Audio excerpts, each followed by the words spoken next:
Ohayo Sekai Good Morning World. Halo coy, balik lagi sama Animin di sini.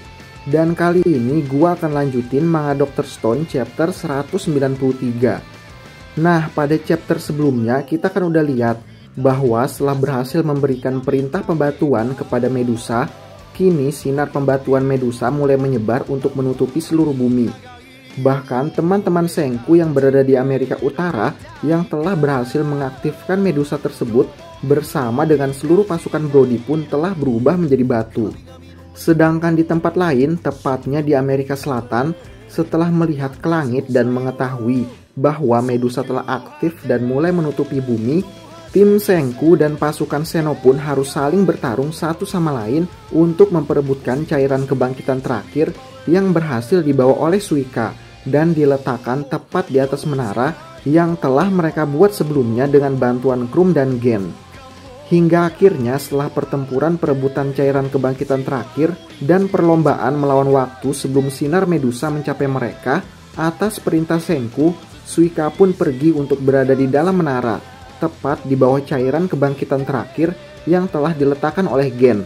Dengan harapan setelah sinar pembatuan mencapai mereka semua dan mengubah mereka semua menjadi batu, suatu hari nanti dengan bantuan suara yang dihasilkan oleh alam, suara keras yang diterima oleh mikrofon akan menghasilkan gelombang kejut yang akan dikeluarkan oleh speaker yang terdapat di dalam menara, yang akan memecahkan botol cairan kebangkitan tersebut dan membasahi Suika yang telah berada tepat di bawahnya, yang kemudian akan memulihkannya kembali. Lalu kejadian-kejadian menarik apa aja yang terjadi pada chapter kali ini? Kita putar intronya dulu coy. Aku suka susunya hingga tetes terakhir. Aku suka coklatnya hingga tetes terakhir. Susu bendera coklat nikmat hingga tetes terakhir. Susu bendera coklat hingga tetes terakhir.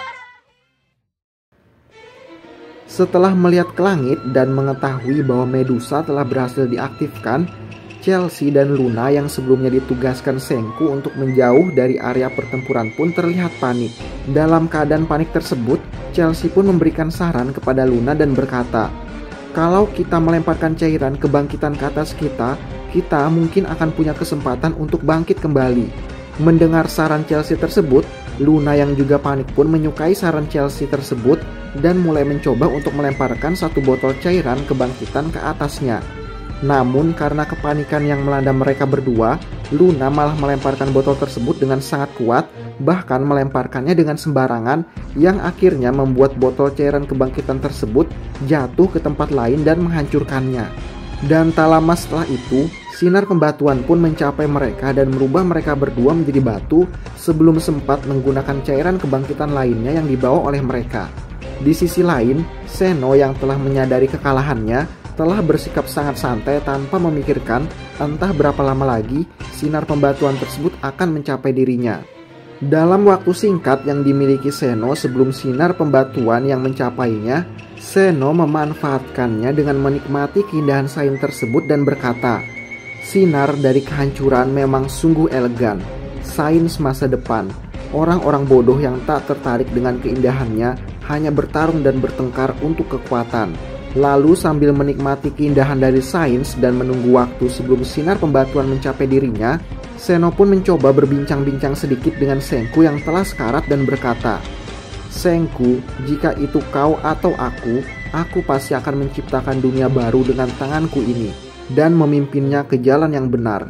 Senku, kau dan aku dari sejak awal kita berdua ini mirip. Kenapa kita tak berjalan di jalur yang sama?"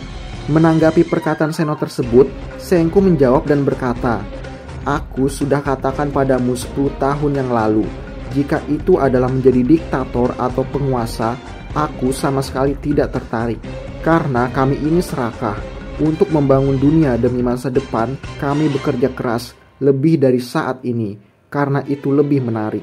Mendengar jawaban Senku tersebut, Seno pun berkata, "Berarti dengan kata lain kau mengambil jalan yang lebih kuat Senku. Selamat tinggal Senku, berhari-hari atau bertahun-tahun ke depan. Saat umat manusia akhirnya bangkit, hingga suatu hari nanti Senku. Dan setelah melakukan perbincangan sambil menunggu sinar pembatuan mencapai mereka berdua, tanpa disadari mereka pun termakan ke dalam sinar pembatuan tersebut dan merubah mereka berdua menjadi batu. Di sisi lain, tepat sebelum sinar pembatuan menyelimuti Amerika Selatan, Stanley sempat berpikir untuk menembak cairan kebangkitan yang telah diletakkan oleh Gen sebelumnya tepat di atas menara dengan harapan setelah pembatuan, jika salah seorang pasukan Stanley mendapatkan siraman cairan kebangkitan, maka pasukan Zeno dan Stanley lah yang akan menang.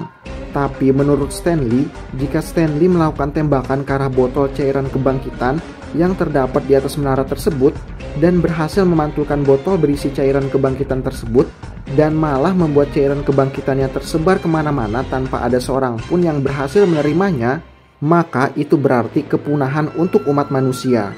Lalu setelah berpikir sejenak tentang semua kemungkinan-kemungkinan yang mungkin terjadi dengan mengharapkan agar cairan kebangkitan tersebut akan memantul ke arah salah seorang rekannya, meskipun harus mengorbankan kemungkinan terburuknya, yaitu kepunahan seluruh umat manusia, Stanley pun mulai mengambil posisi dan bersiap untuk menembak botol berisi cairan kebangkitan terakhir tersebut.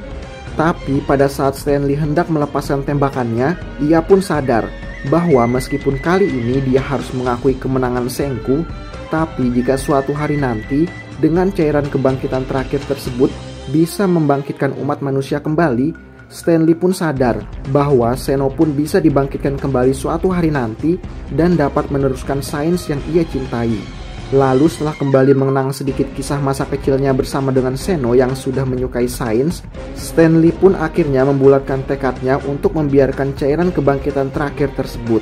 Yang tak lama kemudian, sinar pembatuan tersebut pun mencapai dirinya dan merubahnya menjadi batu. Setelah sinar pembatuan tersebut menyelimuti seluruh Amerika, di tempat lain, tepatnya di desa Ishigami tempat Ruri berada, dan di tempat Pulau Harta tempat Soyuz berada, di masing-masing tempat mereka pun mulai melihat sinar pembatuan yang juga mulai mendekat ke tempat mereka masing-masing. Dengan pengetahuan tentang kekuatan dari sinar pembatuan tersebut, di tempat masing-masing, semua orang pun mulai membungkukkan badan mereka ke tanah, mengambil sikap sujud dengan tujuan agar tidak terpecah saat pembatuan. Dan tak lama kemudian, semua orang di seluruh bumi pun berubah menjadi batu tanpa menyisakan seorang pun. Dan hari itu, setiap manusia di planet bumi telah menjadi batu kembali. Namun kali ini, patung-patung tersebut tahu di masa depan atau mungkin di masa depan yang jauh, waktu kebangkitan pasti akan datang.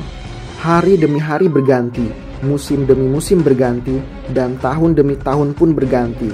Bahkan anjing dan babi kecil peliharaan yang terdapat di desa Ishigami pun kini telah berubah menjadi sangat besar, yang menunjukkan perubahan waktu yang begitu lama telah terjadi semenjak pembatuan jilid kedua tersebut terjadi. Lalu kejadian seperti apa yang akan terjadi berikutnya? Penasaran sama kisah selanjutnya? Kita lanjut ke chapter berikutnya aja coy. Nah itu dia coy, manga Dr. Stone chapter 193. Terima kasih sudah menonton video kali ini. Jangan lupa like, komen, dan subscribe.